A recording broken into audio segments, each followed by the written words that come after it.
ఎన్నెళ్ళు లేని విధంగా ఈ మధ్యలో తరచుగా ప్రధానమంత్రిపైగా నేరుగా ఆయన విమర్శలు ఎక్కుపెడుతున్న సందర్భం చూసినాం. మరొక మాట కూడా మాట్లాడిండు. ఒకవేళ ప్రధానిగా రాహుల్ గాంధీ ఉండుంటే పాకిస్తాన్ రెండు ముక్కలుగా చేసేవాడు, పీఓకిని కూడా ఆక్రమించుకునేవాడు.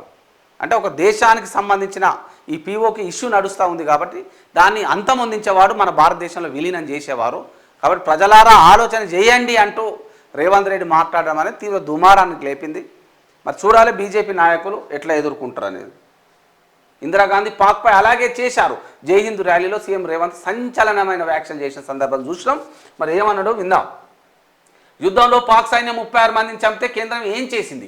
పాకిస్తాన్ గుణపాఠం చెప్పాలని మోదీకి మద్దతు తెలిపాం. 4 రోజుల యుద్ధం తర్వాత ఏం జరిగిందో తెలియదు, యుద్ధం ఆపేశారు. రాహుల్ ప్రధానిగా ఉంటే పాక్ను 2 ముక్కలుగా చేసేవారు.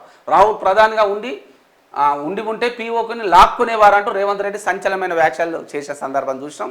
మరి నిన్న ర్యాలీ సందర్భంగా జై హింద్ ర్యాలీలో పాల్గొన్నారు.